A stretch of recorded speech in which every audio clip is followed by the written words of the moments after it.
ವಿದ್ಯಾರ್ಥಿಗಳಿಗೆ ನಮಸ್ಕಾರ. ಕನ್ನಡದಲ್ಲಿ ದ ಹಿಂದೂ ದಿನಪತ್ರಿಕೆಯ ಸುದ್ದಿ ವಿಶ್ಲೇಷಣೆಗೆ ತಮ್ಮೆಲ್ಲರಿಗೂ ಸ್ವಾಗತ. ಈ ಒಂದು ಸಂಚಿಕೆಯಲ್ಲಿ ನಾವು 24 ಡಿಸೆಂಬರ್ 2024 ದ ಹಿಂದೂ ದಿನಪತ್ರಿಕೆಯ ಸುದ್ದಿ ವಿಶ್ಲೇಷಣೆಯನ್ನು ಮಾಡಲಿದ್ದೇವೆ. ಸೊ ಈ ಒಂದು ಸಂಚಿಕೆಯಲ್ಲಿ ನಾವು ಡಿಸ್ಕಸ್ ಮಾಡ್ತಾ ಇರುವಂಥ ಟಾಪಿಕ್ಗಳ ಬಗ್ಗೆ ನೋಡೋಣ. ಮೊದಲನೇದಾಗಿ, why had the ministry of home affairs reimposed restriction in 3 north eastern state. So ಇಲ್ಲಿ ಈ ಒಂದು ಈಶಾನ್ಯ ರಾಜ್ಯಗಳ 3 ರಾಜ್ಯಗಳಲ್ಲಿ ಯಾಕೆ ಈ ಮಿನಿಸ್ಟ್ರಿ ಆಫ್ ಹೋಮ್ ಅಫೇರ್ಸ್ ಅವರು ನಿರ್ಬಂಧವನ್ನು ಪುನಃ ಹೇರಿದ್ದಾರೆ ಅನ್ನುವಂಥದ್ದನ್ನು ನಾವಿಲ್ಲಿ ಡಿಸ್ಕಸ್ಸನ್ನು ಮಾಡಲಿದ್ದೇವೆ. ಸೊ ಈ ಒಂದು ಟಾಪಿಕ್ GS ಪೇಪರ್ 3 ಅಡಿಯಲ್ಲಿ ಇಂಟರ್ನಲ್ ಸೆಕ್ಯೂರಿಟಿನಲ್ಲಿ ಇಂಪಾರ್ಟೆಂಟ್ ಆಗುತ್ತಾ. And the second one is centre scraps no detention policy for class 5-8 lays stress on remedial measures. So ಇಲ್ಲಿ ಕೇಂದ್ರ ಸರ್ಕಾರದವರು ಇತ್ತೀಚೆಗೆ ಈ ಕ್ಲಾಸ್ 5 ಮತ್ತು 8ನೇ ತರಗತಿಯ ವಿದ್ಯಾರ್ಥಿಗಳಿಗೆ ನೋ ಡಿಟೆನ್ಷನ್ ಪಾಲಿಸಿಯನ್ನು ತಂದಿದ್ದಾರೆ. ಸೊ ಇದರ ಕುರಿತು ನಾವು GS ಪೇಪರ್ 2 ಅಡಿಯಲ್ಲಿ ಎಜುಕೇಷನ್ನಲ್ಲಿ ಡಿಸ್ಕಸ್ಸನ್ನು ಮಾಡಲಿದ್ದೇವೆ. And the next one is farmer supreme court judge named human rights panel chief. So ಇಲ್ಲಿ ನಿವೃತ್ತ ಸುಪ್ರೀಂ ಕೋರ್ಟ್ನ ನ್ಯಾಯಾಧೀಶರನ್ನು ಮಾನವ ಹಕ್ಕುಗಳ ಆಯೋಗದ ಮುಖ್ಯಸ್ಥರನ್ನಾಗಿ ಆಯ್ಕೆಯನ್ನು ಮಾಡಲಾಗಿದೆ. ಸೊ ಈ ಕುರಿತು ಇದು GS ಪೇಪರ್ 2 ಅಡಿಯಲ್ಲಿ ಪಾಲಿಟಿಯಲ್ಲಿ ಇಂಪಾರ್ಟೆಂಟ್ ಆಗುತ್ತೆ. And the next one is India's steel frame does need a check. So ಇಲ್ಲಿ ಸ್ಟೀಲ್ ಫ್ರೇಮ್ ಅಂತಂದರೆ ನಾವು ಸ್ಟೀಲ್ ಫ್ರೇಮ್ ಆಫ್ ಇಂಡಿಯಾ, ಭಾರತದ ಸ್ಟೀಲ್ ಫ್ರೇಮ್ ಅಂತ ಸಿವಿಲ್ ಸರ್ವೆಂಟ್ಸ್ ಅವ್ರನ್ನ ಕರಿತೀವಿ. ಸೊ ಅವರ ಒಂದು ಸುಧಾರಣೆ ಕುರಿತಾಗಿರುವಂಥ ಒಂದು ಆರ್ಟಿಕಲ್ ಆಗಿದೆ. ಸೊ ಇದು GS ಪೇಪರ್ 2 ಅಡಿಯಲ್ಲಿ ಗವರ್ನೆನ್ಸಲ್ಲಿ ಹಾಗೆ GS ಪೇಪರ್ 4 ಎಥಿಕ್ಸ್ನಲ್ಲಿ ಈ ಒಂದು ಟಾಪಿಕ್ ಮಹತ್ವದ್ದಾಗಿದೆ. And the next one is ಇಂಡಿಯಾದ reliance on China for critical mineral. So ಇಲ್ಲಿ ಭಾರತ ಈ ನಿರ್ಣಾಯಕ ಖನಿಜಗಳು ಕ್ರಿಟಿಕಲ್ ಮಿನರಲ್ಸ್ಗಳ ಮೇಲೆ ಏನಾಗಿದೆ ಅಂತಂದರೆ ಇದಕ್ಕಾಗಿ ಚೀನಾದ ಮೇಲೆ ರಿಲಯನ್ಸ್ ಅವಲಂಬನೆ ಆಗಿರುವಂಥದ್ದು. ಸೊ ಈ ಒಂದು ಟಾಪಿಕ್ GS ಪೇಪರ್ 3 ಅಡಿಯಲ್ಲಿ ಎಕಾನಮಿಯಲ್ಲಿ ಇಂಪಾರ್ಟೆಂಟ್ ಆಗುತ್ತೆ. And the next one is how to tax popcorn. So India's formula sparks outrage against GST system. So ಏನಿವಾಗ ಈ ಪಾಪ್ಕಾರ್ನ್ ಮೇಲೆ ಯಾವ ರೀತಿ ಹೇಗೆ ಟ್ಯಾಕ್ಸನ್ನು ವಿಧಿಸಲಾಗತ್ತಾ, ಹಾಗೆ ಈ ಪಾಪ್ಕಾರ್ನ್ ಮೇಲೆ ವಿಧಿಸಲಾಗುವಂಥ ಭಿನ್ನ ಭಿನ್ನ ರೀತಿಯ GST ಅನ್ನುವಂಥದ್ದು ಏನಾಗಿದೆ ಅಂತಂದರೆ ಇವಾಗ ಒಂದಿಷ್ಟು ಸಮಸ್ಯೆಗಳಿಗೆ ಇಲ್ಲಿ ಎಡೆ ಮಾಡಿಕೊಟ್ಟಿದೆ. ಸೊ ಇದು GS ಪೇಪರ್ 3 ಅಡಿಯಲ್ಲಿ ಎಕಾನಮಿಯಲ್ಲಿ ಇಂಪಾರ್ಟೆಂಟ್ ಆಗುತ್ತೆ. And the next one is automated and intelligent machine aided construction ಹಾಗೆ ಈ ಡಿಂಗಾಡಿಸಿ. ಸೊ ಇವೆಲ್ಲವೂ ಕೂಡ ನಮಗೆ ಪ್ರಿಲಿಮ್ಸ್ ಪರ್ಸ್ಪೆಕ್ಟಿವ್ನಲ್ಲಿ ಇಂಪಾರ್ಟೆಂಟ್ ಆಗಿರುವಂಥ ಟಾಪಿಕ್ಗಳಾಗಿವೆ. ಸೊ ನಾವು ಇವಾಗ ಮೊದಲನೇದಾಗಿ ಫಸ್ಟ್ ಒನ್ ಆರ್ಟಿಕಲ್ನ ಡಿಸ್ಕಸ್ಸನ್ನು ಮಾಡೋಣ. Why had the ministry of home affairs reimposed restriction in 3 north eastern state. So ಏನಿದು ಇಶ್ಯೂ ಅನ್ನುವಂಥದ್ದು ನೋಡೋಣ. ಸೊ ಇಲ್ಲಿ ಈ ಒಂದು ಟಾಪಿಕ್ ಅಡಿಯಲ್ಲಿ ನಾವು ಈ ಒಂದು ಆರ್ಟಿಕಲಲ್ಲಿ what is the protected area regime ಅಂದರೆ ಸಂರಕ್ಷಿತ ಪ್ರದೇಶಗಳ ಆಡಳಿತ ಅಂತಂದರೆ ಏನು ಅಂತ ಅರ್ಥ ಮಾಡ್ಕೊಳ್ಳಿದ್ದೇವೆ. ಹಾಗೆ what did the foreigners protected areas order 1958 ಸ್ಟಿಪ್ಯುಲೇಟ್ ಅಂದರೆ ಏನು ಈ ಫಾರಿನರ್ಸ್ ಪ್ರೊಟೆಕ್ಟೆಡ್ ಏರಿಯಾಸ್ ಆರ್ಡರ್ 1958 ಇದೆ. ಸೊ ಇದರಲ್ಲಿ ಇರುವಂಥ ಪ್ರೊವಿಷನ್ಗಳೇನು, ಹಾಗೆ did the ethnic violence in Manipur led to imposing restriction on movement and mobility ಅಂತ. ಅಂದರೆ ಏನಿವಾಗ ಈ ಪ್ರೊಟೆಕ್ಟೆಡ್ ಏರಿಯಾ ರೆಜಿಮನ್ನು ತಂದಿದ್ದಾರೆ. ಸೊ ಇದಕ್ಕೆ ಕಾರಣ ಏನಂತಂದರೆ ಏನು ಮಣಿಪುರದಲ್ಲಿ ಆಗ್ತಾ ಇರುವಂಥ ಈ ಜನಾಂಗೀಯ ಗಲಭೆಗಳು ಏನಾಗಿದೆ ಅಂತಂದರೆ ಈ ರೀತಿಯ ಒಂದು ನೀತಿಯನ್ನು ಅಥವಾ ಈ ರೀತಿಯ ಒಂದು ರೆಸ್ಟ್ರಿಕ್ಷನ್ ಆಗಲಿಕ್ಕೆ ಕಾರಣವಾಗಿದೆ ಅನ್ನೋಂಥದ್ದನ್ನು ಇಲ್ಲಿ ಹೇಳಿದ್ದಾರೆ. ಸೊ ಇದರ ಕುರಿತು ನಾವು ವಿವರವಾಗಿ ತಿಳ್ಕೊಳ್ಳೋಣ. So in December 17 the union ministry of home affairs reimposed the protected area regime in the states Manipur, Nagaland and Mizoram to restrict and monitor the movement of foreigners. So ಇತ್ತೀಚೆಗೆ ಕೇಂದ್ರ ಸರ್ಕಾರ ಏನು ಮಾಡಿದೆ ಅಂದರೆ ಈ ಮಿನಿಸ್ಟ್ರಿ ಆಫ್ ಹೋಮ್ ಅಫೇರ್ಸ್ ಅವರು protected area ರೆಜಿಮ್ನ ಈ ಮಣಿಪುರ, ನಾಗಾಲ್ಯಾಂಡ್ ಮತ್ತು ಮಿಜೋರಾಂನಲ್ಲಿ ಜಾರಿಗೆ ತಂದಿದ್ದಾರೆ. ಹಾಗಿದ್ರೆ ಯಾವ ಉದ್ದೇಶಕ್ಕಾಗಿ ಇದನ್ನು ತಂದಿದ್ದಾರೆ ಅಂತಂದರೆ restrict and monitor movement of foreigner. So ಇಲ್ಲಿ ವಿದೇಶಿಗರ ಚಲನವಲನಗಳನ್ನ ನಿರ್ಬಂಧಿಸಲಿಕ್ಕೆ ಮತ್ತು ಮೇಲ್ವಿಚಾರಣೆಯನ್ನು ಮಾಡಲಿಕ್ಕೆ ಈ ಒಂದು ವ್ಯವಸ್ಥೆನ ಜಾರಿಗೆ ತಂದಿದ್ದಾರೆ. ಸೊ ಈ ಮೂಲಕ ಏನಾಗುತ್ತೆ ಅಂದರೆ from now on foreigners visiting the 3 states would have to seek prior permission and protected area permits from the government. Yes, so ಏನು ಇವಾಗ ಪ್ರೊಟೆಕ್ಟೆಡ್ ಏರಿಯಾ ರೆಜಿಮ್ನ ಜಾರಿಗೆ ತಂದಿದ್ದಾರೆ. ಸೊ ಇದರ ಇಂಪ್ಯಾಕ್ಟ್ ಏನಾಗುತ್ತೆ ಅಂದರೆ ಏನು, ಇಲ್ಲಿ ಈ ಒಂದು 3 ರಾಜ್ಯಗಳಿಗೆ ಮಣಿಪುರ್, ನಾಗಾಲ್ಯಾಂಡ್ ಮತ್ತು ಮಿಜೋರಾಂಗಳಿಗೆ ವಿದೇಶಿಗರು ಏನು ಭೇಟಿಯನ್ನು ನೀಡ್ತಾರೆ ಅವರು ಇಲ್ಲಿ ಏನು ಮಾಡಬೇಕಂತಂದರೆ ಕಡ್ಡಾಯವಾಗಿ have to seek prior permission and protection area permission from the government. ಸರ್ಕಾರದಿಂದ ಅವರು ಪ್ರೊಟೆಕ್ಟೆಡ್ ಏರಿಯಾ ಪರ್ಮಿಟ್ಸನ್ನು ಮತ್ತು ಅವರಿಂದ ಪ್ರಿಯರ್ ಪರ್ಮಿಷನ್ ತೆಗೆದುಕೊಳ್ಬೇಕಾಗತ್ತೆ ಈ ಒಂದು ಪ್ರದೇಶಗಳಿಗೆ ಅವರು ಭೇಟಿಯನ್ನು ನೀಡಬೇಕಾದ್ರೆ. ಎಸ್, ಹಾಗೆ the circular stated that the relaxation provided to the 3 states under the foreigners protected areas order 1958 was being withdrawn with the immediate effect. So ಈ ಹಿಂದೆ ಏನು ಈ ಫಾರಿನರ್ಸ್ ಪ್ರೊಟೆಕ್ಟೆಡ್ ಏರಿಯಾ ಆರ್ಡರ್ 1958 ಅಡಿಯಲ್ಲಿ ಇವರಿಗೆ ಒಂದಿಷ್ಟು ವಿನಾಯಿತಿಗಳಿತ್ತು. ಅಂದರೆ ಈ ಒಂದು ರಾಜ್ಯಗಳಿಗೆ ಭೇಟಿಯನ್ನು ನೀಡಲಿಕ್ಕೆ ಅವರಿಗೆ ಅನುಮತಿಯನ್ನು ಕೂಡ ನೀಡಲಾಗ್ತಾ ಇತ್ತು ಕೆಲವೊಂದಿಷ್ಟು ನಿಬಂಧನೆಗಳೊಂದಿಗೆ. ಸೊ ಇವಾಗ ಏನು ಈ ಪ್ರೊಟೆಕ್ಟೆಡ್ ಏರಿಯಾ ರಿಜಿಮನ್ನು ತಂದಿದ್ದಾರೆ, ಸೊ ಈ ಮೂಲಕ ಏನು ಮಾಡಿದ್ದಾರೆ ಅಂದರೆ ಈ 1958ರಲ್ಲಿ ಏನು ಹೊರಡಿಸಲಾದಂಥ ಈ ಆದೇಶವನ್ನು ಇವಾಗ ವಿತ್ಡ್ರಾ ಮಾಡಿಕೊಳ್ಳಲಾಗಿದೆ, ಅಂದರೆ ಹಿಂಪಡೆಯಲಾಗಿದೆ ಅಂತ. ಹಾಗಿದ್ರೆ ನಾವು ಇವಾಗ ಅರ್ಥ ಮಾಡ್ಕೊಳ್ಬೇಕಾಗಿರುವಂಥದ್ದು ಈ ಫಾರಿನರ್ಸ್ ಪ್ರೊಟೆಕ್ಟೆಡ್ ಏರಿಯಾ ಆರ್ಡರ್ 1958 ಏನು ಹೇಳ್ತಾ ಇತ್ತು, ಯಾವ ರೀತಿ ಅವರಿಗೆ ಇಲ್ಲಿ ವಿಸಿಟನ್ನು ಮಾಡಲಿಕ್ಕೆ ಅವಕಾಶವನ್ನು ನೀಡಲಾಗ್ತಾ ಇತ್ತು ಅನ್ನೋಂಥದ್ದು ನಾವು what does the 1958 order entail. Yes, so ಇಲ್ಲಿ the order stated that no foreigner shall enter into or remain in any protected area except under and in accordance with the permit issued by the central government or any office authority by the central government. So ಅಂದರೆ ಇಲ್ಲಿ ಈ ಒಂದು ಆರ್ಡರ್ನ ಪ್ರಕಾರ so ಈ ಒಂದು ಪ್ರದೇಶಗಳಿಗೆ ಈ 3 ರಾಜ್ಯಗಳಿಗೆ ಭೇಟಿಯನ್ನು ನೀಡಬೇಕಂದ್ರೆ ವಿದೇಶಿಗರು ಇಲ್ಲಿ ಇವರು ಕೇಂದ್ರ ಸರ್ಕಾರದ ಪ್ರಾಧಿಕಾರಗಳಿಂದ ಅಥವಾ ಕೇಂದ್ರ ಸರ್ಕಾರದಿಂದ ಏನು ಮಾಡಬೇಕಂತಂದರೆ ಇಲ್ಲಿ ಪರ್ಮಿಟನ್ನು ಅವಕಾಶವನ್ನು ಪಡ್ಕೊಳ್ಬೇಕಾಗಿತ್ತು ಅವರು. ಅಂದರೆ ಆ ಒಂದು ಪ್ರದೇಶಗಳಿಗೆ ಭೇಟಿಯನ್ನು ನೀಡಬೇಕಂದ್ರೆ ಅಂದರೆ ಎಂಟರ್ ಆಗಬೇಕಿದ್ರೆ, ಪ್ರವೇಶವನ್ನು ಪಡಿಬೇಕಿದ್ರೆ, ಹಾಗೆ ಆ ಒಂದು ಪ್ರದೇಶಗಳಲ್ಲಿ ವಾಸವನ್ನು ಮಾಡಬೇಕಾದ್ರೆ ಸೊ ಪರ್ಮಿಷನ್ನು ತೆಗೆದುಕೊಳ್ಬೇಕಾಗಿತ್ತು. The permit shall include, so ಈ ಒಂದು ಪರ್ಮಿಟಲ್ಲಿ ಅಂದರೆ 1958ರಲ್ಲಿ ಏನು ಪ್ರೊವಿಷನ್ ಇತ್ತು ಅದರ ಪ್ರಕಾರ ಹೇಳ್ತಾ ಇರೋದಿದ್ದು. The permit shall include, so ಈ ಒಂದು ಪರ್ಮಿಟಲ್ಲಿ ಏನೆಲ್ಲ ಇರುತ್ತೆ ಅಂತಂದರೆ ಪ್ಲೇಸ್ ಆಫ್ ಎಂಟ್ರಿ, ಯಾವ ಒಂದು ಪ್ರದೇಶಗಳಿಗೆ ನೀವು ಭೇಟಿಯನ್ನು ನೀಡ್ತಾ ಇದ್ದೀರಿ ಅನ್ನೋಂಥದ್ರ ಕುರಿತು, ಹಾಗೆ ಪ್ಲೇಸ್ ಆಫ್ ರೆಸಿಡೆನ್ಸ್, ಯಾವ ಒಂದು ಪ್ರದೇಶದಲ್ಲಿ ನೀವು ತಂಗಲಿಕ್ಕೆ ಬಯಸ್ತೀರಿ ಅನ್ನೋಂಥದ್ದು, ಹಾಗೆ ಪೀರಿಯಡ್ ಆಫ್ ಸ್ಟೇ, ಎಲ್ಲಿಯವರೆಗೆ ಎಷ್ಟು ದಿನಗಳವರೆಗೆ ನೀವು ಅಲ್ಲಿ ಇಲ್ಲಿಗೆ ಬಯಸ್ತೀರಾ ಅನ್ನುವಂಥ ಮಾಹಿತಿ ಅದರಲ್ಲಿ ಇರುತ್ತೆ. ಹಾಗೆ ದ ಏರಿಯಾ ಪಾಲಿಂಗ್ ಬಿಟ್ವೀನ್, ಸೊ ನಾವು ಇವಾಗ ನೋಡ್ತಾ ಇರುವಂಥದ್ದು ಇಲ್ಲಿ ಏನು ಪ್ರೊಟೆಕ್ಟೆಡ್ ಏರಿಯಾ ರೆಜಿಮ್ ಅಂತ ಹೇಳಿದ್ದಾರೆ. ಸೊ ಇಲ್ಲಿ ಸಂರಕ್ಷಿತ ಪ್ರದೇಶಗಳಂತಂದ್ರೆ ಏನು, ಯಾವ ಒಂದು ಪ್ರದೇಶಗಳನ್ನು ಇವರು ಸಂರಕ್ಷಿತ ಪ್ರದೇಶಗಳಂತ ಕರೀತಾರೆ ಅನ್ನೋಂಥದ್ದನ್ನು ನೋಡೋಣ. ಸೊ ಹಿಯರ್ ಪ್ರೊಟೆಕ್ಟೆಡ್ ಏರಿಯಾಸ್ ಅಂತಂದ್ರೆ the areas falling between inner line and the international border of the following States and the union territories var declared as protected area. So ಇಲ್ಲಿನ ಅಂದರೆ ಇಲ್ಲೊಂದಿಷ್ಟು ರಾಜ್ಯಗಳಿದೆ. ಸೊ ಆ ರಾಜ್ಯಗಳು ಎಲ್ಲಿ ಬರುತ್ತೆ ಅಂತಾರೆ ಈ ಇನ್ನರ್ ಲೈನ್ ಮತ್ತು ಈ ಅಂತಾರಾಷ್ಟ್ರೀಯ ಗಡಿಗಳ ಒಳಗೆ ಬರುತ್ತೆ. ಸೊ ಆ ರಾಜ್ಯಗಳಂತಂದರೆ ಇಲ್ಲಿ ಪಾರ್ಟ್ಸ್ ಆಫ್ ಹಿಮಾಚಲ ಪ್ರದೇಶ, ಅಂದರೆ ಇಲ್ಲಿ ಸಂಪೂರ್ಣವಾಗಿ ಹಿಮಾಚಲ ಪ್ರದೇಶ ಅಲ್ಲ, ಆದರೆ ಆ ಹಿಮಾಚಲ ಪ್ರದೇಶದ ಕೆಲವು ಭಾಗಗಳು, ಹಾಗೆ ಜಮ್ಮು ಮತ್ತು ಕಾಶ್ಮೀರದ ಕೆಲವು ಭಾಗಗಳು, ಲಡಾಖ್, ರಾಜಸ್ಥಾನ್, ಉತ್ತರಾಖಂಡ್, ಸೊ ಈ ರಾಜ್ಯಗಳ ಕೆಲವು ಭಾಗಗಳಾದರೆ ಸೊ ಇಲ್ಲಿ hole of Manipur, Mizoram, Nagaland and Sikkim, so ಈ ರಾಜ್ಯಗಳನ್ನು ಇಲ್ಲಿ ಏನಂತ ಕನ್ಸಿಡರ್ ಮಾಡಲಾಗುತ್ತೆ, ಪ್ರೊಟೆಕ್ಟೆಡ್ ಏರಿಯಾ ಅಂತ ಕನ್ಸಿಡರ್ನ ಮಾಡಲಾಗುತ್ತೆ. ಅದಾದ ನಂತರ 1963ರಲ್ಲಿ ಮತ್ತೊಂದು ಆರ್ಡರನ್ನು ಪಾಸ್ ಮಾಡಲಾಗುತ್ತೆ.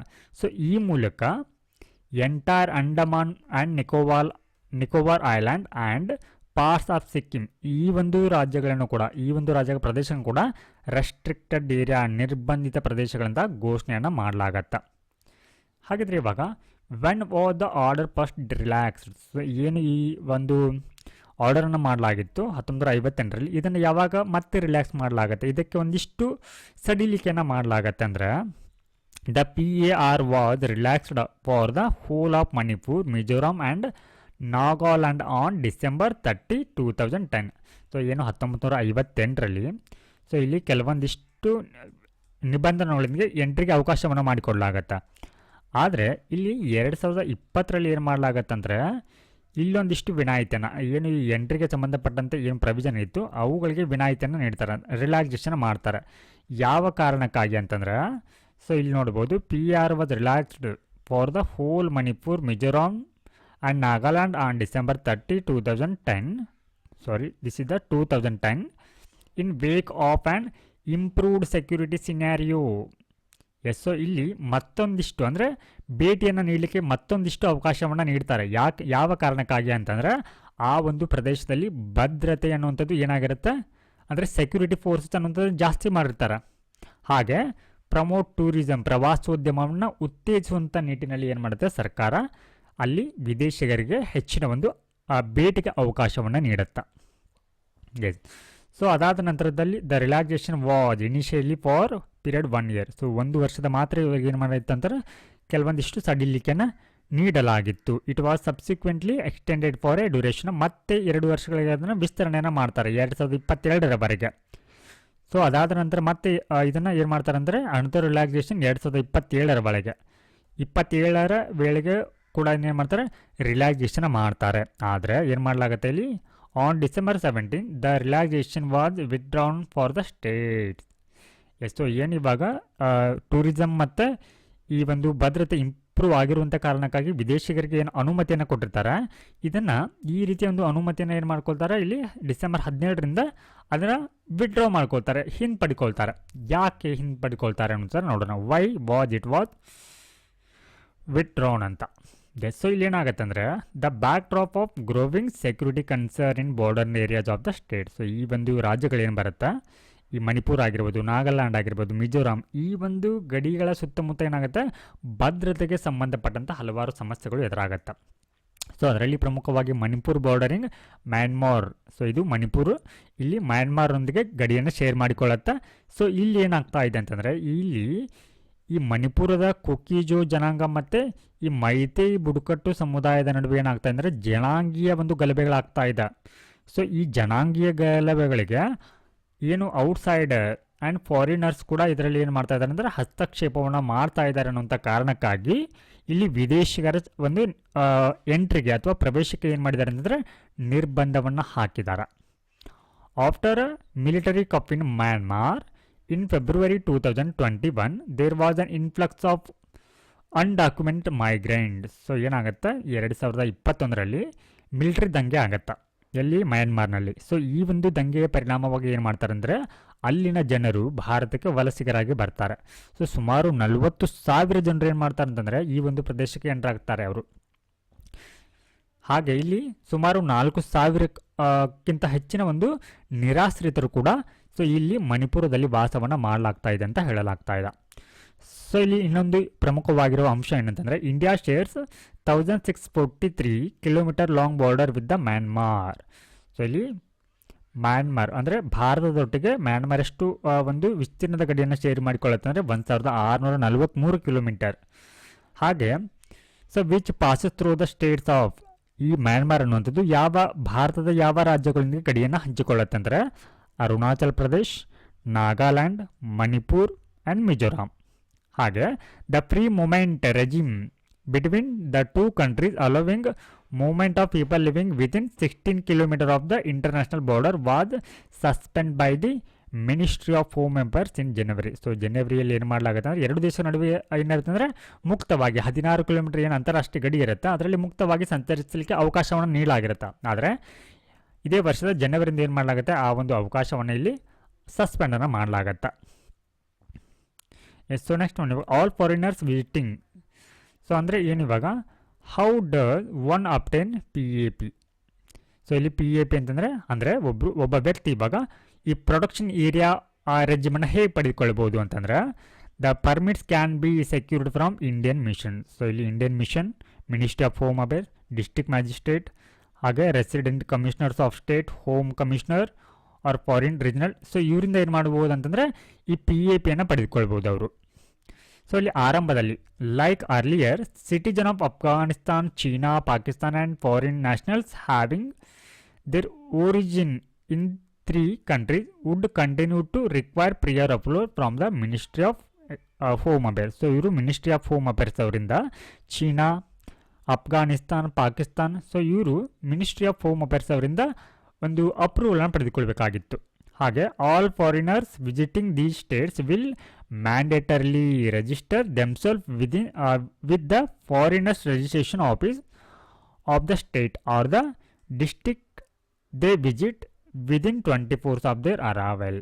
ಸೊ ಏನು ಇವಾಗ ವಿದೇಶಿಗರು ಈ ಒಂದು ರಾಜ್ಯಗಳಿಗೆ ಭೇಟಿನ ನೀಡುವಂಥ ಸಂದರ್ಭದಲ್ಲಿ ಅವರು ಕಡ್ಡಾಯವಾಗಿ ಏನು ಮಾಡಬೇಕಂತಂದರೆ ಅವರು ನಮ್ಮ ಭಾರತಕ್ಕೆ ಅಂದರೆ ಈ ಒಂದು ಪ್ರದೇಶಕ್ಕೆ ಭೇಟಿಯನ್ನು ನೀಡಿದ 24 ಗಂಟೆಯ ಒಳಗಾಗಿ ಅವರು ಈ ಫಾರಿನರ್ಸ್ ರಿಜಿಸ್ಟ್ರೇಷನ್ ಆಫೀಸಲ್ಲಿ ಅವರು of the state or the ಡಿಸ್ಟ್ರಿಕ್ನಲ್ಲಿ ಏನು ಮಾಡಬೇಕಂದ್ರೆ ಕಡ್ಡಾಯವಾಗಿ ಅವರು ನೋಂದಣಿಯನ್ನು ಮಾಡಿಕೊಳ್ಬೇಕು. Yes, now let us move on to the next topic.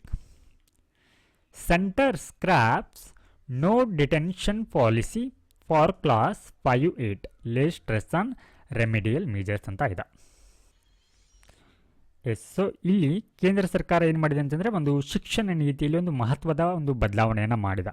ಏನಿದು ಮಹತ್ವದ ಒಂದು ಬದಲಾವಣೆ ಅಂತಂದರೆ ಏನು ಇಲ್ಲಿ 5 ಮತ್ತು 8ನೇ ತರಗತಿ ಓದ್ತಾ ಇರುವಂಥ ವಿದ್ಯಾರ್ಥಿಗಳಿಗೆ ನೋ ಡಿಟೆನ್ಷನ್ ನೀತಿಯನ್ನು ಜಾರಿಗೆ ತಂದಿದ. ನೋ ಡಿಟೆನ್ಷನ್ ಈ ಒಂದು ನೀತಿಗೆ ಏನು ಮಾಡಿದೆ, ಅಂತ್ಯವನ್ನು ಹಾಡಿದೆ. ಅಂದರೆ ಇದರರ್ಥ ಇನ್ನು ಮುಂದೆ ಈ ತರಗತಿಗಳು ಅಂದರೆ 5 ಮತ್ತು 8ನೇ ತರಗತಿಯ ವಿದ್ಯಾರ್ಥಿಗಳು ಏನು ಇವರ ಒಂದು ಆ್ಯನ್ಯುವಲ್ ಎಕ್ಸಾಮ್ ಇರುತ್ತಾ ಅಥವಾ ವಾರ್ಷಿಕ ಅಂತ್ಯದಲ್ಲಿ ನಡೆಸಲಾಗುವಂಥ ಪರೀಕ್ಷೆಗಳಲ್ಲಿ ಏನಾದರೂ ಇವರು ಫೇಲ್ ಆದರೆ ಅದೇ ತರಗತಿಯಲ್ಲಿ ಅವರನ್ನು ಮತ್ತೊಮ್ಮೆ ಮುಂದುವರಿಸಲಾಗತ್ತಾ. ಫೇಲ್ ಆದರೆ ಅವರು ಫೇಲೆ ಅಂತ ಅದೇ ಒಂದು ತರಗತಿಯಲ್ಲಿ ಅವರನ್ನು ಮುಂದುವರಿಸುವಂಥ ಒಂದು ಹೊಸ ನೀತಿಯನ್ನು ಇಲ್ಲಿ ಜಾರಿಗೆ ತಂದಿದ್ದಾರೆ. Yes, the centre had done away with the no detention policy for classes 5 and 8. So ಇಲ್ಲಿ ನೋ ಡಿಟೆನ್ಷನ್ ನೀತಿಯನ್ನು ಜಾರಿಗೆ ತಂದಿದ್ದಾರೆ. ಅದು 5 ಮತ್ತು 8ನೇ ತರಗತಿ ವಿದ್ಯಾರ್ಥಿಗಳಿಗೆ ಅಪ್ಲೈ ಆಗುತ್ತಾ, ಅನ್ವಯವಾಗತ್ತಾ. ಸೊ ಈ ಮೂಲಕ paving the way for schools to hold back students who are unable to clear year and examination. So ಏನು ವರ್ಷಾಂತದಲ್ಲಿ ನಡೆಯುವಂಥ ಎಕ್ಸಾಮ್ನಲ್ಲಿ ಏನಾದರೂ ಪರೀಕ್ಷೆಯಲ್ಲಿ ಅನುತ್ತೀರ್ಣರಾದರೆ ಅವರನ್ನು ಮರಳಿ ಅದೇ ಒಂದು ತರಗತಿಯಲ್ಲಿ ಅವರನ್ನು ಮುಂದುವರಿಸುವಂಥ ಒಂದು ಆದೇಶವನ್ನು ಇಲ್ಲಿ ತಂದಿದ. ಎಸ್, ಸೊ ಈ ಒಂದು ನೀತಿಯಲ್ಲಿ ಏನೆಲ್ಲ ಅಂಶಗಳಿದೆ ಅಂತಂದರೆ, so if a child fails to fulfil promotion criteria in class 5 or 8 in the regular examination they can be held back. So ಏನಾದರೂ ಇವರು ಫೇಲ್ ಆದರೆ ಮತ್ತೆ ಅದೇ ಒಂದು ತರಗತಿಯಲ್ಲಿ ಅವರನ್ನು ಮುಂದುವರಿಸಲಾಗತ್ತೆ ಅಂತ. ಹಾಗೆ the rules further state that if a child fails to fulfil promotion criteria as notified from time to time they shall be given additional instruction and opportunity for re-examination within a period of 2 months. So in case ಏನಾದರೂ ಈ ತರಗತಿಯ ಮಕ್ಕಳು ಏನಾದರೂ fail ಆದರೆ so ಇವರಿಗೆ ಮತ್ತೊಂದು ಅವಕಾಶವನ್ನು ನೀಡಲಾಗತ್ತೆ. ಅಂದರೆ ಅವರಿಗೆ ಮರು ಪರೀಕ್ಷೆಯನ್ನು ಕಂಡಕ್ಟ್ ಮಾಡಲಾಗತ್ತೆ. ಅಂದರೆ ಏನಿವಾಗ ಆ್ಯನ್ಯುವಲ್ ಎಕ್ಸಾಮ್ ಆಗಿರುತ್ತೆ, ವಾರ್ಷಿಕ ಎಕ್ಸಾಮ್ ಆಗಿರುತ್ತೆ, ಆ ಎಕ್ಸಾಮ್ ನಡೆದ ಮತ್ತೆ 2 ತಿಂಗಳ ಒಳಗಾಗಿ ಏನು ಮಾಡಲಾಗತ್ತೆ ಅಂದರೆ ಅವರಿಗೆ ಮತ್ತೊಂದು ಅವಕಾಶವನ್ನು ನೀಡಲಾಗತ್ತೆ. ಹಾಗೆ when the child is held back, so ಅವಾಗ ಏನು ಮತ್ತೆ ಅವರನ್ನು ಅದೇ ತರಗತಿಯಲ್ಲಿ ಉಳಿಸಿಕೊಳ್ಳಲಾಗತ್ತೆ. The class teacher shall guide the child as well as the parent if necessary and provide specialised inputs after identifying the learning gaps at various stage of assessment. ಏನಿವಾಗ ಅನುತ್ತೀರ್ಣವಾಗಿರ್ತಾರೆ ಆ ಮಕ್ಕಳಿಗೆ ಮತ್ತೆ ಏನು ಮಾಡ್ತಾರೆ ಅಂದರೆ ಇಲ್ಲಿ ಆ ಮಕ್ಕಳಿಗೆ ಮತ್ತು ಆ ಮಕ್ಕಳ ಪೋಷಕರಿಗೆ ಇಲ್ಲಿ ಏನು ಮಾಡ್ತಾರೆ, ಆ ಶಾಲೆಯ ಶಿಕ್ಷಕರು ಏನು ಮಾಡ್ತಾರೆ, ಒಂದಿಷ್ಟು ಗೈಡನ್ನು ಮಾಡ್ತಾರೆ. ಸೊ ಇಲ್ಲಿ ಏನು ಅವರು ವಿದ್ಯಾರ್ಥಿ ಏನು ಯಾವ ಒಂದು ಕಾರಣಕ್ಕಾಗಿ ಫೇಲ್ ಆಗಿದ್ರು ಅನ್ನೋದನ್ನು ಏನು ಮಾಡುತ್ತೆ, ಆ ಒಂದು ಅಂತರವನ್ನು ತುಂಬಿಕೊಳ್ಳುವಂಥ ಕೆಲಸವನ್ನು ಸೊ ಈ ಒಂದು ಆ ಪೀರಿಯಡಲ್ಲಿ ಮಾಡಲಾಗತ್ತೆ. ನಾವು let us move to the next topic. Former supreme court judge named human rights panel chief. So ಇಲ್ಲಿ ಈ ಫಾರ್ಮರ್ ನಿವೃತ್ತ ಸುಪ್ರೀಂ ಕೋರ್ಟ್ ಅಥವಾ ಈ ಫಾರ್ಮರ್ ಸುಪ್ರೀಂ ಕೋರ್ಟ್ ಜಡ್ಜ್ ಅವರನ್ನು ಈ ಹ್ಯೂಮನ್ ರೈಟ್ಸ್ ಪ್ಯಾನಲ್ ಮಾನವ ಹಕ್ಕುಗಳ ಆಯೋಗದ ಮುಖ್ಯಸ್ಥರನ್ನಾಗಿ ಆಯ್ಕೆಯನ್ನು ಮಾಡಿದ್ದಾರೆ.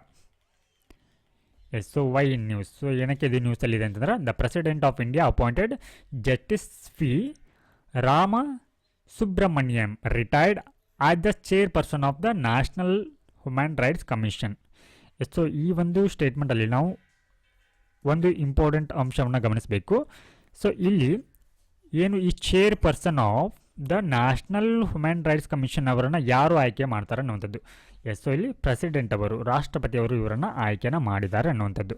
ಹಾಗೆ the post of NHRC chief had been vacant since June 2024. So ಇಲ್ಲಿ ಜೂನ್ 2024 ಏನಾಗಿತ್ತು ಅಂದರೆ ಖಾಲಿಯಾಗಿತ್ತು. ಈ ಒಂದು ಹುದ್ದೆನ ಇವಾಗ ಭರ್ತಿಯನ್ನು ಮಾಡಿದ್ದಾರೆ. ಎಸ್, ಸೊ ಇಲ್ಲಿ ಇಂಪಾರ್ಟೆಂಟ್ ಅಪಾಯಿಂಟ್ಮೆಂಟ್. ಸೊ ಇವರೊಟ್ಟಿಗೆ ಯಾರನ್ನೆಲ್ಲ ಅಪಾಯಿಂಟ್ಮೆಂಟ್ ಮಾಡಿದ್ದಾರೆ ಅಂತಂದರೆ, ಸೊ ಇಲ್ಲಿ ಮೇಲೆ ಹೇಳಿದ ಹಾಗೆ ವಿ ರಾಮ ಸುಬ್ರಹ್ಮಣ್ಯನ್ ಅವರನ್ನು ಇದರ ಒಂದು ಹೆಡ್ ಆಗಿ ಅಂದರೆ ಚೇರ್ಪರ್ಸನ್ ಆಗಿ ಆಯ್ಕೆನ ಮಾಡಿದ್ದಾರೆ. ಇದರೊಟ್ಟಿಗೆ ಹಲವಾರು ಮೆಂಬರ್ಗಳನ್ನು ಕೂಡ NHRCಯ ಮೆಂಬರ್ಗಳನ್ನು ಕೂಡ ಇಲ್ಲಿ ಆಯ್ಕೆನ ಮಾಡಿದ್ದಾರೆ. ಎಸ್, ಸೊ ನಾವು ಇವಾಗ ತಿಳ್ಕೊಳ್ಬೇಕಾಗಿರುವಂಥದ್ದು ಈ ನ್ಯಾಷನಲ್ ಹ್ಯೂಮನ್ ರೈಟ್ಸ್ ಕಮಿಷನ್ ಬಗ್ಗೆ, ರಾಷ್ಟ್ರೀಯ ಮಾನವ ಹಕ್ಕುಗಳ ಆಯೋಗದ ಕುರಿತಾಗಿ. ಎಸ್, ಸೊ ಇದು ಒಂದು ಸ್ಟ್ಯಾಚ್ಯೂಟರಿ ಬಾಡಿಯಾಗಿದೆ, ಶಾಸನಾತ್ಮಕ ಸಂಸ್ಥೆ ಅಂತ. ಹಾಗಿದ್ರೆ ಏನಿದು ಶಾಸನಾತ್ಮಕ ಸಂಸ್ಥೆ ಅಂತಂದರೆ, ಈ ರೀತಿಯ ಸಂಸ್ಥೆಗಳನ್ನ ಒಂದು ಕಾಯ್ದೆಗಳ ಮೂಲಕ ಏನು ಮಾಡಲಾಗಿರುತ್ತೆ ಅಂದರೆ ರಚನೆಯನ್ನು ಮಾಡಲಾಗಿರುತ್ತೆ. ಹಾಗಿದ್ರೆ ಯಾವ ಒಂದು ಕಾಯ್ದೆಯ ಮೂಲಕ ಇದನ್ನು ರಚಿಸಲಾಗಿದೆ ಅಂತಂದರೆ the protection of human rights act 1993. So ಇದು ಮಾನವ ಹಕ್ಕುಗಳ ಸಂರಕ್ಷಣಾ ಕಾಯ್ದೆ 1993 ಅಡಿಯಲ್ಲಿ ಇದನ್ನು ರಚಿಸಲಾಗಿದೆ. ಸೊ ಹೀಗಾಗಿ ಇದು ನಾಟ್ ಎ ಕಾನ್ಸ್ಟಿಟ್ಯೂಷನಲ್ ಬಾಡಿ ಆಗಿದೆ. ಸೊ ಇದು ಸಾಂವಿಧಾನಿಕ ಸಂಸ್ಥೆ ಅಲ್ಲ. Very important point. ಹಾಗೆ ಸೊ ಇದರ ಮೇನ್ ಉದ್ದೇಶ ಏನಂತಂದರೆ, ಸೊ ಇದು watch dog of human rights in the country. ಏನು ನಮ್ಮ ದೇಶದಲ್ಲಿ ಮಾನವ ಹಕ್ಕುಗಳನ್ನ ಸಂರಕ್ಷಣೆ ಮಾಡುವಂಥ ಅಥವಾ ಕಾವಲುಗಾರ ಒಂದು ಸಂಸ್ಥೆಯಾಗಿದೆ.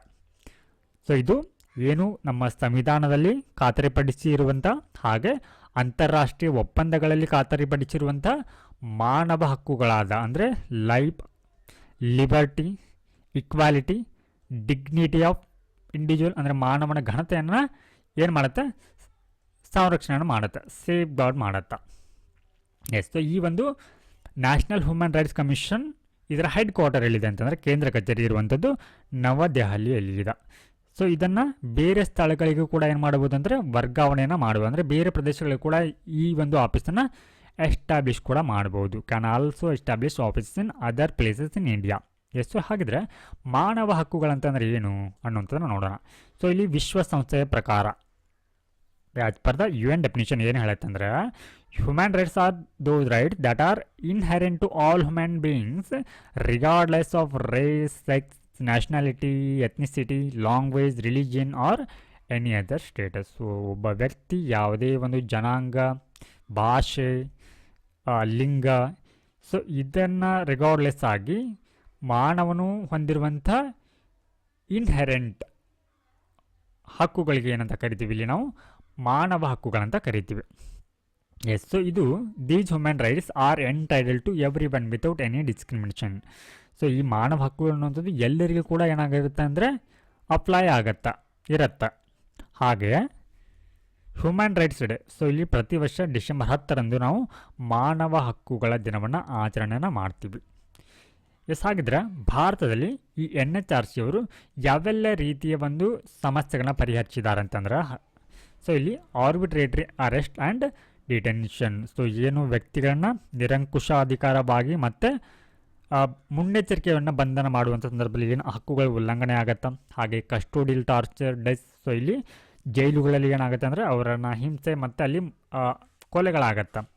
ಹಾಗೆ ಫೇಕ್ ಎನ್ಕೌಂಟರ್, ನಕಲಿ ಎನ್ಕೌಂಟರ್ ಆಗಿರ್ಬೋದು. ಹಾಗೆ ಕಮ್ಯುನಲ್ ವೈಲೆನ್ಸ್ ಆಗಿರ್ಬೋದು. Atrocity committed on women and children and other vulnerable section. So ಇಲ್ಲಿ ಮಕ್ಕಳು ಮತ್ತು ಮಹಿಳೆಯರು ಮತ್ತು ಇತರೆ ದುರ್ಬಲ ವರ್ಗಗಳ ಮೇಲೆ ಆಗ್ತಾ ಇರುವಂಥ ಕಿರುಕುಳ ಆಗಿರ್ಬೋದು. ಹಾಗೆ ಏನು ನಿವೃತ್ತಿಯ ನಂತರ ಏನಾದರೂ ಅವರಿಗೆ ವೇತನವನ್ನು ಪೇ ಮಾಡ್ತಾ ಇರ್ದಿದ್ರೆ, ಹಾಗೆ child labour, extra judicial killing, sexual violence and abuse. ಹಾಗೆ ಈ LGBT ಕಮ್ಯುನಿಟಿಗೆ ಸಂಬಂಧಪಟ್ಟಂಥ ಹಕ್ಕುಗಳಾಗಿರ್ಬೋದು. SC ST ಪೀಪಲ್, ಹಾಗೆ ಡಿಸೇಬಲ್ ಪೀಪಲ್. ಸೊ ಇವರಿಗೆ ಇರುವಂಥ ಹಕ್ಕುಗಳನ್ನ ಏನು ಮಾಡುತ್ತಂದರೆ, ಹಾಗೆ ಇತರ ಈ ಮೈನಾರಿಟಿ, ರಿಲಿಜಿಯಸ್ ಮೈನಾರಿಟಿ ಏನಿರ್ತಾರೆ, ಸೊ ಇವರಿಗೆ ಸಂಬಂಧಪಟ್ಟಂಥ ಹಕ್ಕುಗಳನ್ನ ರಕ್ಷಣೆಯನ್ನು ಮಾಡುವಂಥ ಕೆಲಸವನ್ನು ಇದು ಮಾಡಿದೆ. ಹಾಗಿದ್ರೆ ಏನಿವಾಗ ಈ ಒಂದು NHRC ಇದೆ, ಸೊ ಇದರ ಸದಸ್ಯರ ಒಂದು ಅರ್ಹತೆಗಳೇನಿರಬೇಕು, ಇದರ ಒಂದು ಸದಸ್ಯರಾಗಬೇಕಿದ್ರೆ ಇವರ ಅರ್ಹತೆ ಏನಿರಬೇಕು ಅನ್ನೋಂಥದ್ದನ್ನು ನೋಡೋಣ. ಎಸ್, ಸೊ ಮೊದಲನೇದಾಗಿ ಚೇರ್ಪರ್ಸನ್. ಸೊ ಇವರು retired chief justice of India ಆಗಿರಬೇಕು, ನಿವೃತ್ತ ಮುಖ್ಯ ನ್ಯಾಯಮೂರ್ತಿಗಳಾಗಿರಬೇಕು ಅಥವಾ judge of the supreme court ಆಗಿರಬೇಕು, ಅಂದರೆ ಸುಪ್ರೀಂ ಕೋರ್ಟ್ನ ನ್ಯಾಯಮೂರ್ತಿಗಳಾಗಿರಬೇಕು. ಸೊ ಇದರಲ್ಲಿ ಇದು ಒಂದು ಮಲ್ಟಿ ಮೆಂಬರ್ ಬಾಡಿ ಆಗಿದೆ, ಅಂದರೆ ಇದರಲ್ಲಿ ಹಲವಾರು ಸದಸ್ಯರು ಬರ್ತಾರೆ. ಸೊ ಇದರಲ್ಲಿ first member, second member, third member and fifth member ಅಂತ. ಸೊ ಅಂದರೆ ಇದರಲ್ಲಿ ಒಬ್ಬರು ಚೇರ್ ಪರ್ಸನ್ ಇರ್ತಾರೆ, 5 ಜನ ಇತರೆ ಮೆಂಬರ್ಸ್ ಕೂಡ ಇರ್ತಾರೆ. ಸೊ ಇದರಲ್ಲಿ ಫಸ್ಟ್ ಮೆಂಬರ್ ಬಂದು ಇದರಲ್ಲಿ serving or retired judge of the supreme court ಆಗಿರಬೇಕು. Second member serving or retired chief justice of the high court. And third, fourth, fifth member ಅವರು person having a knowledge or practicable experience with respect of human rights. So ಇದರಲ್ಲಿ out of these 3 members 1 should be a women. So ಏನು ಈ third, fourth, fifth ಇದೆ, so ಇವರಲ್ಲಿ ಒಬ್ಬರು ಏನಾಗಿರ್ಬೇಕಂದ್ರೆ ಮಹಿಳೆಯರು ಇರಬೇಕು. ಎಷ್ಟೋ ಇದರ ಒಂದು ಕಂಪೋಸಿಷನ್ ನೋಡೋದಾದ್ರೆ, ಅಂದರೆ ಇದರ ಒಂದು ರಚನೆ ನೋಡೋದಾದರೆ, ಸೊ ಇದೊಂದು ಮಲ್ಟಿ ಮೆಂಬರ್ ಬಾಡಿ ಆಗಿದೆ. ಸೊ ಇದರಲ್ಲಿ ಒಬ್ಬರು ಚೇರ್ ಪರ್ಸನ್ ಇರ್ತಾರೆ, ಹಾಗೆ 5 ಮೆಂಬರ್ಸ್ ಇರ್ತಾರೆ. ಸೊ ಇದರೊಟ್ಟಿಗೆ 7 ಜನ ಪದನಿಮಿತ್ತ ಸದಸ್ಯರು ಕೂಡ ಇರ್ತಾರೆ, 7 ಎಕ್ಸ್ ಆಫಿಷಿಯೋ ಮೆಂಬರ್ಸ್. ಹಾಗಿದ್ರೆ ಯಾವ ಆಯೋಗಗಳಿಂದ ಈ ಒಂದು ಸಮಿತಿಯಲ್ಲಿ ಅಥವಾ ಈ ಒಂದು ಆಯೋಗದಲ್ಲಿ ಸದಸ್ಯರನ್ನು ಒಳಗೊಳ್ಳಲಾಗತ್ತೆ ಅಂತಂದರೆ, ಸೊ ಇಲ್ಲಿ minority, schedule caste, schedule tribe, women, backward class, ಹಾಗೆ protection of child rights, person with disability, ಈ ಎಲ್ಲ ಆಯೋಗಗಳ ಸದಸ್ಯರು ಏನಿರ್ತಾರೆ ಅಂತಂದರೆ ಈ ಒಂದು NHRCಯ ಸದಸ್ಯರಾಗಿ ಇರ್ತಾರೆ. ಸೊ ನಾವು ಇವಾಗ appointment of members of national human rights commission. So ಈ ಮಾನವ ಹಕ್ಕುಗಳ ಆಯೋಗದ ಸದಸ್ಯರ ಆಯ್ಕೆಯನ್ನು ಯಾರು ಮಾಡ್ತಾರೆ ಅನ್ನುವಂಥದ್ದು. ದ ಚೇರ್ ಪರ್ಸನ್, ಸೊ ಇವರನ್ನು the chair person and the members of the national human rights commission R appointed by the president. So ಇವರನ್ನು ಪ್ರೆಸಿಡೆಂಟ್ ಅವರು ಆಯ್ಕೆಯನ್ನು ಮಾಡ್ತಾರೆ on the recommendation of 6 member committee consisting. So ಇಲ್ಲಿ selection committee ಬರುತ್ತೆ, selection committee. So ಈ ಒಂದು selection ಕಮಿಟಿಯ ಶಿಫಾರಸ್ಸಿನ ಆಧಾರದ ಮೇಲೆಗೆ ರಾಷ್ಟ್ರಪತಿಯವರು ಆಯ್ಕೆ ಮಾಡ್ತಾರೆ. ಹಾಗಿದ್ರೆ ಈ ಸೆಲೆಕ್ಷನ್ ಕಮಿಟಿ ಅಂತಂದರೆ ಯಾರೆಲ್ಲ ಇರ್ತಾರೆ? ಪ್ರೈಮ್ ಮಿನಿಸ್ಟರ್ ಅವರು ಇರ್ತಾರೆ ಇದರ ಹೆಡ್ ಆಗಿ, ಹಾಗೆ speaker of Lok Sabha, deputy chairman of Rajya Sabha, ಹಾಗೆ leader of opposition in the Lok Sabha, leader of opposition in the Rajya Sabha and the union home minister. So ಇಲ್ಲಿ ಪ್ರೈಮ್ ಮಿನಿಸ್ಟರ್, ರಾಜ್ಯಸಭೆಯ ಸ್ಪೀಕರ್, ಸ್ಪೀಕರ್ ಆಫ್ ಲೋಕಸಭಾ, ಹಾಗೆ ಡೆಪ್ಯೂಟಿ ಚೇರ್ಮನ್ ಆಫ್ ರಾಜ್ಯಸಭಾ, ಹಾಗೆ ಲೋಕಸಭೆಯ ವಿರೋಧ ಪಕ್ಷ ಮತ್ತು ರಾಜ್ಯಸಭೆಯ ವಿರೋಧ ಪಕ್ಷದ ನಾಯಕರು ಇರ್ತಾರೆ, ಹಾಗೆ ಹೋಮ್ ಮಿನಿಸ್ಟರ್ ಕೂಡ ಇದರಲ್ಲಿ ಇರ್ತಾರೆ, ಕೇಂದ್ರೀಯ ಯೂನಿಯನ್ ಹೋಮ್ ಮಿನಿಸ್ಟರ್ ಇದರಲ್ಲಿ ಇರ್ತಾರೆ. ಎಸ್, ಸೊ ವೆರಿ ಇಂಪಾರ್ಟೆಂಟ್ ನೋಡಿ, a sitting judge of the supreme court or a sitting chief justice of high court can be appointed.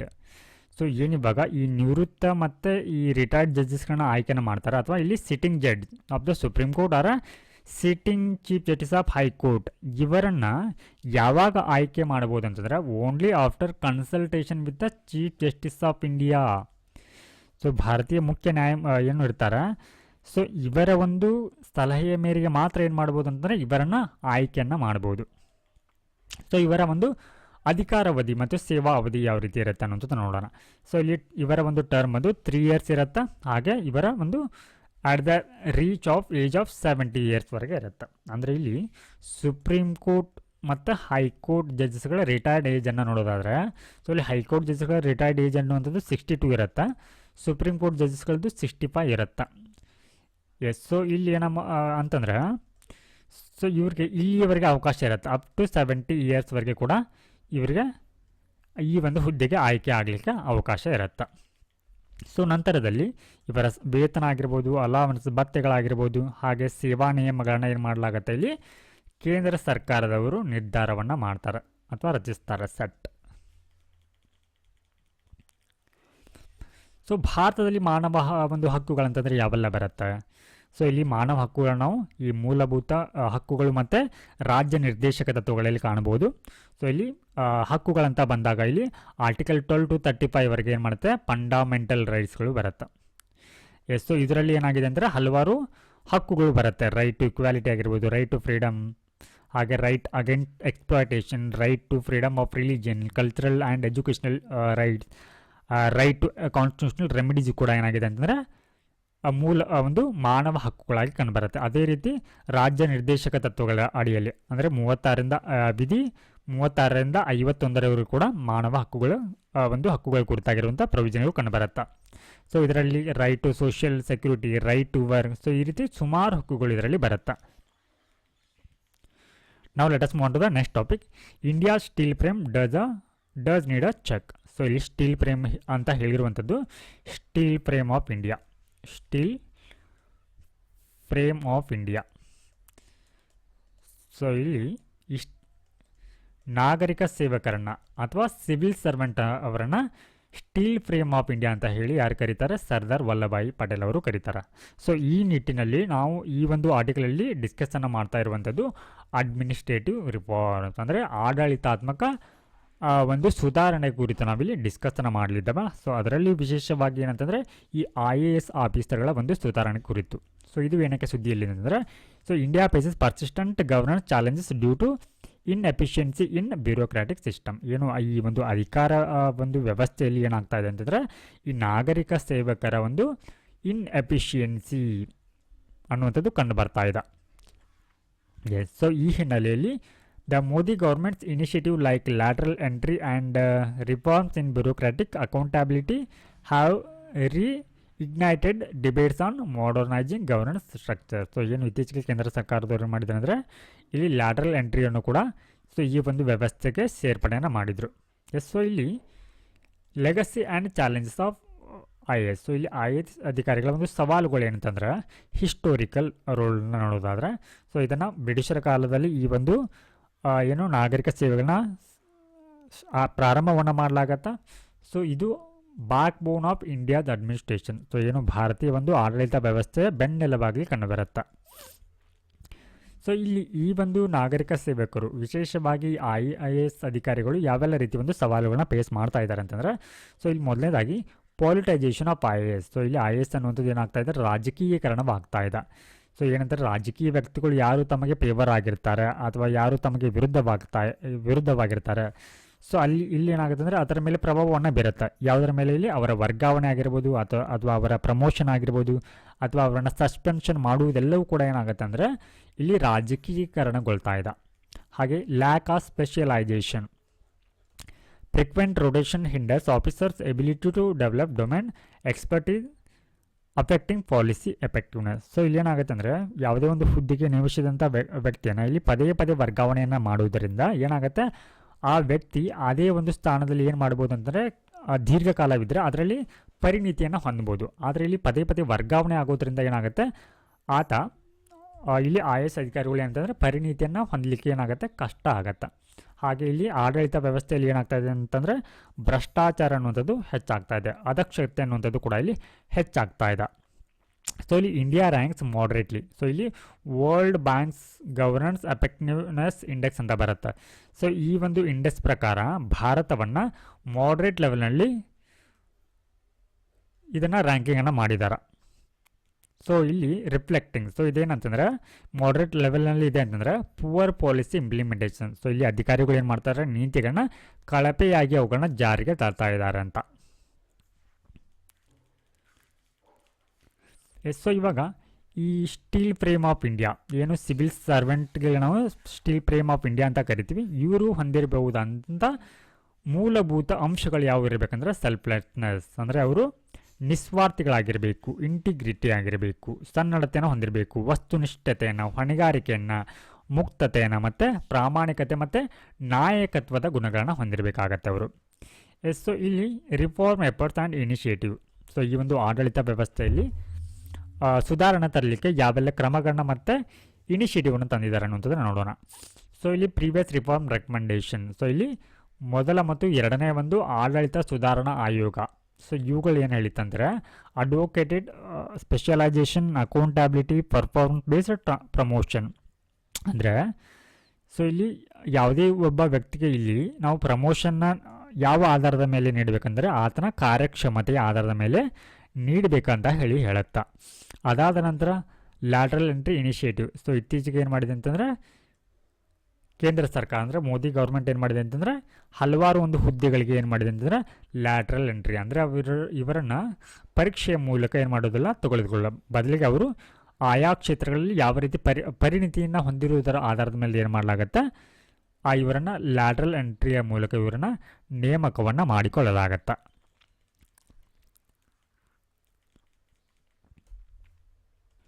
ನಾವು let us move on to the next topic.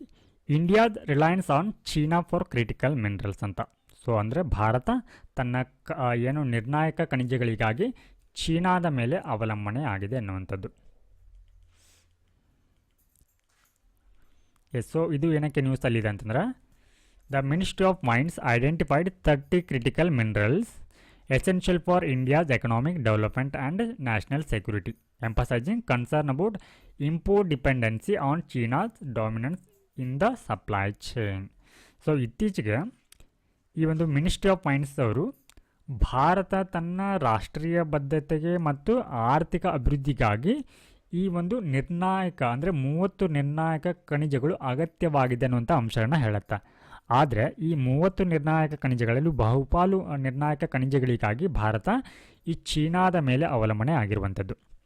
So ನಾವಿಲ್ಲಿ ಅರ್ಥ ಮಾಡಿಕೊಳ್ಳಬೇಕಾಗಿರುವಂಥದ್ದು ಈ critical minerals ಅಥವಾ ನಿರ್ಣಾಯಕ ಖನಿಜಗಳು ಅಂತಂದರೆ ಏನು ಅಂತ ಅರ್ಥ ಮಾಡ್ಕೊಂಡ. ನಿರ್ಣಾಯಕ ಖನಿಜಗಳು, ಸೊ ಈ ಖನಿಜಗಳು ಏನಾಗಿರುತ್ತೆ ಅಂದರೆ ಆಧುನಿಕ ತಂತ್ರಜ್ಞಾನ, ಆರ್ಥಿಕತೆ ಮತ್ತು ರಾಷ್ಟ್ರೀಯ ಬದ್ಧತೆಗೆ ತುಂಬ ಅಗತ್ಯವಾಗಿರುವಂಥ ವಸ್ತುಗಳಾಗಿದೆ. ಸೊ ಈ ಒಂದು ನಿರ್ಣಾಯಕ ಖನಿಜಗಳನ್ನ ಹೈಟೆಕ್ ಕೈಗಾರಿಕೆಗಳಾಗಿರ್ಬೋದು, ನವೀಕರಿಸಬಹುದಾದ ಇಂಧನ ತಂತ್ರಜ್ಞಾನ ಆಗಿರ್ಬೋದು, ರಕ್ಷಣೆ ಮತ್ತು ಸುಧಾರಿತ ಉತ್ಪಾದನೆಗಳಲ್ಲಿ ಈ ರೀತಿಯ ಒಂದು ಖನಿಜಗಳನ್ನ ಬಳಸಿಕೊಳ್ಳಲಾಗುತ್ತೆ. ಸೊ ಈ ಒಂದು ಕಾರಣಗಳಿಗಾಗಿ ಈ ಒಂದು ಮಿನರಲ್ಸ್ಗಳನ್ನ ಇಲ್ಲಿ ನಾವು ನಿರ್ಣಾಯಕ ಖನಿಜಗಳಂತ ಕರಿತೀವಿ.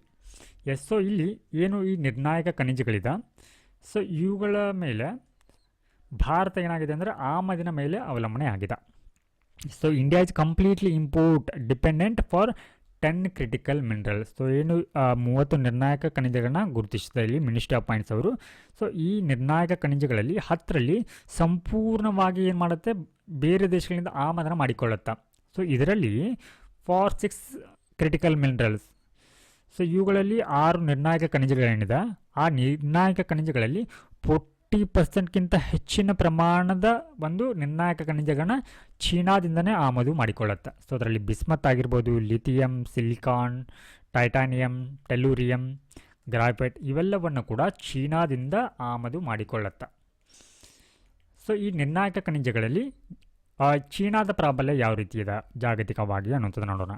ಸೊ ಮಿನರಲ್ ರಿಸರ್ವ್ಸ್, ಸೊ ಇಲ್ಲಿ ಈ ಒಂದು ಖನಿಜಗಳ ಒಂದು ರಿಸರ್ವ್ಸನ್ನು ನೋಡೋದಾದರೆ ಅಥವಾ ನಿಕ್ಷೇಪವನ್ನು ನೋಡೋದಾದರೆ, so China leads in reserves of critical minerals like lithium, cobalt, nickel, gallium and germanium. So ಈ ಎಲ್ಲ ನಿರ್ಣಾಯಕ ಖನಿಜಗಳೆಲ್ಲ ಮೇಲೆ ಏನು ಮಾಡಿದೆ ಅಂದರೆ ಪ್ರಾಬಲ್ಯವನ್ನು ಹೊಂದಿದೆ. ಅಂದರೆ ಈ ಎಲ್ಲ ವಸ್ತುಗಳು ಚೀನಾದಲ್ಲಿ ಲಭ್ಯವಾಗುತ್ತೆ, ಇದರ ಒಂದು ನಿಕ್ಷೇಪಗಳು ಚೀನಾದಲ್ಲಿ ಲಭ್ಯವಾಗುತ್ತೆ ಅಂತ ಹೇಳಿ. ಎಸ್, ಸೊ ಇದರೊಟ್ಟಿಗೆ ನಿಮಗೆ ಗೊತ್ತಾಗಬೇಕಾಗಿರುವಂಥದ್ದು ಏನಂತಂದರೆ ಈ ಎಲ್ಲ ವಸ್ತುಗಳು lithium, silicon, titanium, tellurium, graphite, lithium, cobalt, nickel, gallium, germanium ಇವೆಲ್ಲವೂ ಕೂಡ ಕ್ರಿಟಿಕಲ್ ಮಿನರಲ್ಸ್ ಆಗಿದೆ. ಸೊ ಎಕ್ಸಾಮ್ನಲ್ಲಿ ಕೂಡ ನಮಗೆ ಕೇಳ್ಬೋದು ಈ ರೀತಿ ಒಂದು ಮಿನರಲ್ಸ್ಗಳನ್ನ ಕೊಟ್ಟು ಯಾವುದು ಇಲ್ಲಿ ಕ್ರಿಟಿಕಲ್ ಮಿನರಲ್ಸ್ ಆಗಿದೆ ಅಂತ. ಎಸ್, ಹಾಗೆ ಪ್ರೊಸೆಸಿಂಗ್ ಕೆಪಾಬಿಲಿಟಿ ಅಂದರೆ ಸಂಸ್ಕರಣೆ ಒಂದು ಸಾಮರ್ಥ್ಯ ಯಾವ ರೀತಿ ಇದೆ ಅಂದರೆ ಏನಿವಾಗ ರಾ ಮಟೀರಿಯಲ್ನ ತೆಗೆದುಕೊಳ್ಳುತ್ತೆ ಮೈನಿಂಗ್ ಮೂಲಕ, ಆ ಒಂದು ರಾ ಮಟೀರಿಯಲ್ ಏನಿರುತ್ತೆ ಇಂಪ್ಯೂರ್ ಆಗಿರುತ್ತೆ, ಅದನ್ನು ಶುದ್ಧೀಕರಣವನ್ನು ಮಾಡಬೇಕಲ್ವಾ, ಪ್ರೊಸೆಸಿಂಗ್ ಮಾಡಬೇಕಲ್ವಾ. ಸೊ ಇಲ್ಲಿ ಚೀನಾ ಏನು ಮಾಡುತ್ತೆ, ತಾನು ಎಕ್ಸ್ಟ್ರಾಕ್ಟ್ ಮಾಡಿರುವಂಥ ಅಥವಾ ಹೊರತೆಗೆದಿರುವಂಥ ಈ ಮೈನಿಂಗ್ ಏನು ರಾ ಮಟೀರಿಯಲ್ಸ್ ಇರುತ್ತೆ ಅವುಗಳನ್ನ ಅಲ್ಲೇ ಶುದ್ಧೀಕರಣವನ್ನು ಮಾಡುತ್ತೆ. So 87% of rare earth processing. So ಏನು ಇವಾಗ ಅಪರೂಪದ ಖನಿಜಗಳಂತ ಏನು ಕರಿತೀವಿ ಆ ಅಪರೂಪದ ಖನಿಜಗಳನ್ನೆಲ್ಲವನ್ನು ಕೂಡ ಚೀನಾದಲ್ಲೇ ಸಂಸ್ಕರಣೆಯನ್ನು ಮಾಡಲಾಗತ್ತೆ. ಹಾಗೆ 58% ಆಫ್ ಲಿಥಿಯಂ ರಿಫೈನಿಂಗ್. ಸೊ ಇಲ್ಲಿ 58%ನಷ್ಟು ಲಿಥಿಯಮನ್ನು ಕೂಡ ಅಲ್ಲಿಯೇ ಸಂಸ್ಕರಣೆಯನ್ನು ಮಾಡಲಾಗುತ್ತೆ. 68%ನಷ್ಟು ಸಿಲಿಕಾನ್ನ ಪ್ರೊಸೆಸಿಂಗನ್ನು ಮಾಡುತ್ತೆ.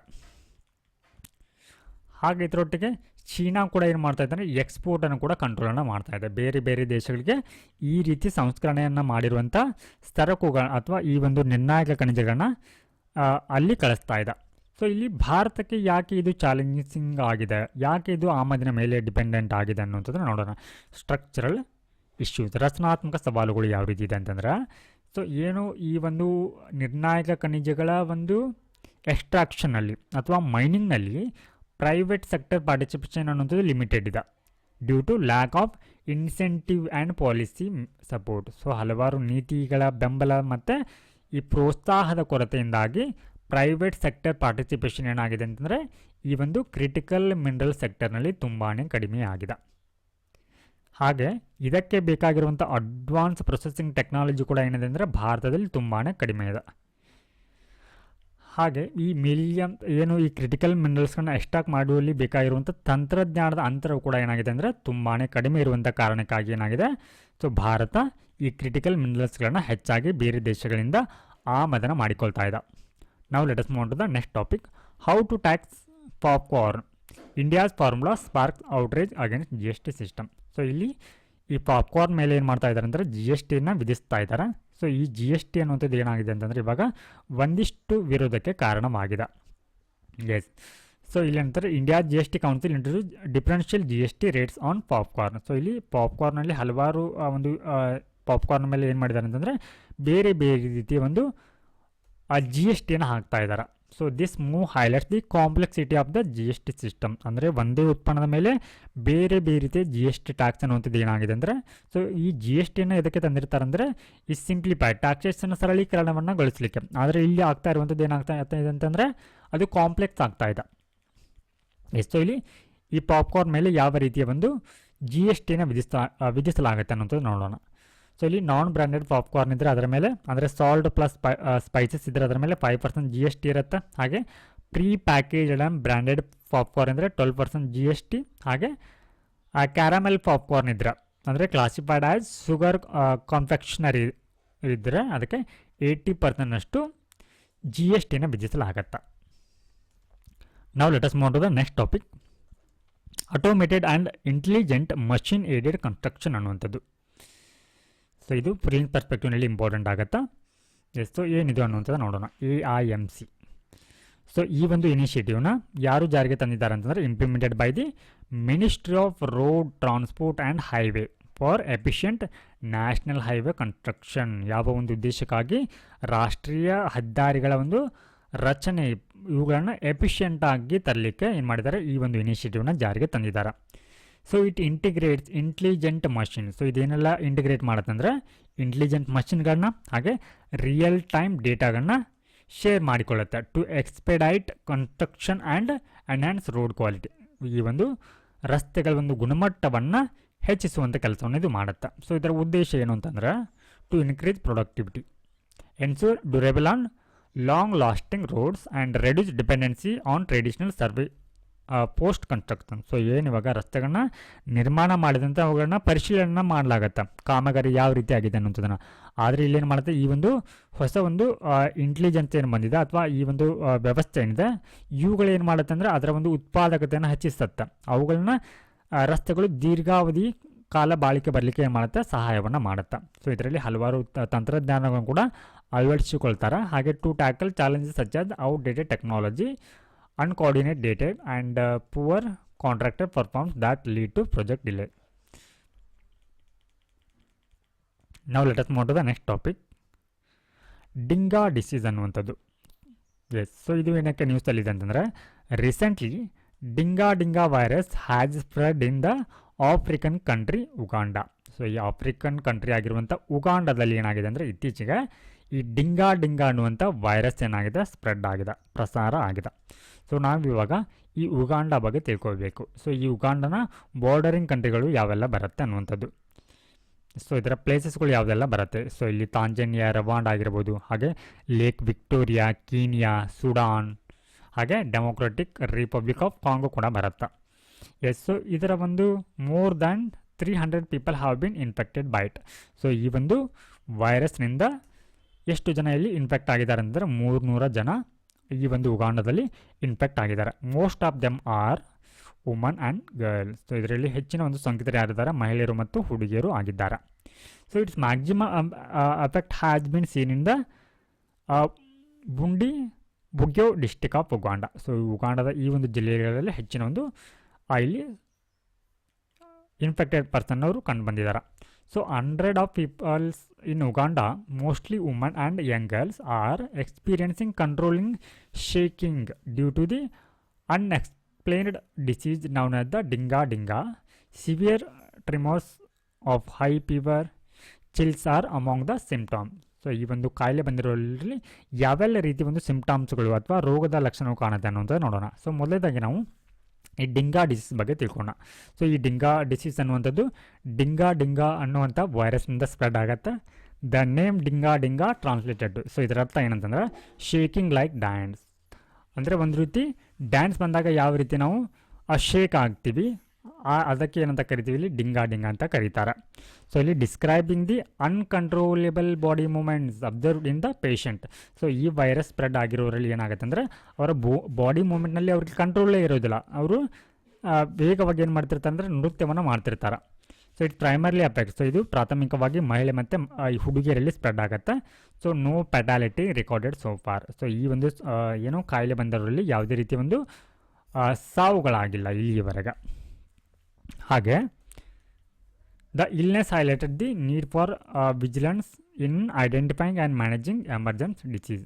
ಸೊ ಇದು ಸ್ಪ್ರೆಡ್ ಎಲ್ಲಿ ಆಗಿದೆ ಅಂದರೆ ಕಾಸ್ ಆಫ್ ಡಿಂಗಾ ರಿಮೈನ್ಸ್ ಅ ಮಿಸ್ಟ್ರಿ. ಅಂದರೆ ಇದು ಯಾವುದರಿಂದ ಸ್ಪ್ರೆಡ್ ಆಗುತ್ತೆ, ಯಾವ ರೀತಿ ಸ್ಪ್ರೆಡ್ ಆಗುತ್ತೆ ಅನ್ನುವಂಥದ್ದು ಕೂಡ ಇನ್ನೂ ಕೂಡ ಗೊತ್ತಾಗಿಲ್ಲ ಅನ್ನುವಂಥದ್ದು. ಎಸ್. ಸೊ ಈ ಒಂದು ರೋಗದ ಗುಣಲಕ್ಷಣಗಳ ಬಗ್ಗೆ ನೋಡೋದಾದ್ರೆ, ಸೊ ಅನ್ಕಂಟ್ರೋಲೇಬಲ್ ಶೇಕಿಂಗ್. ಸೊ ನಿಮ್ಮ ಬಾಡಿ ಏನಾಗುತ್ತೆ ಅಂದರೆ ಶೇಕ್ ಆಗ್ತಾ ಇರುತ್ತೆ. ಹಾಗೆ ಫೀವರ್ ಆ್ಯಂಡ್ ಎಕ್ಸ್ಟ್ರೀಮ್ ಫಟಿಗ್. ಸೊ ಇಲ್ಲಿ ನಿಮಗೆ ಜ್ವರ ಕೂಡ ಬರುತ್ತೆ, ಅತಿಯಾದ ತಲೆನೋವು ಕೂಡ ಬರುತ್ತೆ, ಹಾಗೆ ಪ್ಯಾರಲೈಸಿಸ್ ಕೂಡ ಆಗ್ಬೋದು. ಸೊ ಇದಕ್ಕೆ ಚಿಕಿತ್ಸೆ ನೋಡೋದಾದರೆ antibiotics have been effective. So ಇದಕ್ಕೆ ಆ್ಯಂಟಿಬಯೋಟಿಕ್ಸನ್ನು ಕೂಡ ನೀಡಲಾಗುತ್ತೆ. ಸೊ ಇದಿಷ್ಟು ಈ ದಿನದ ದ ಹಿಂದೂ ದಿನಪತ್ರಿಕೆಯ ಸುದ್ದಿ ವಿಶ್ಲೇಷಣೆಯಾಗಿತ್ತು. ನಮಸ್ಕಾರ.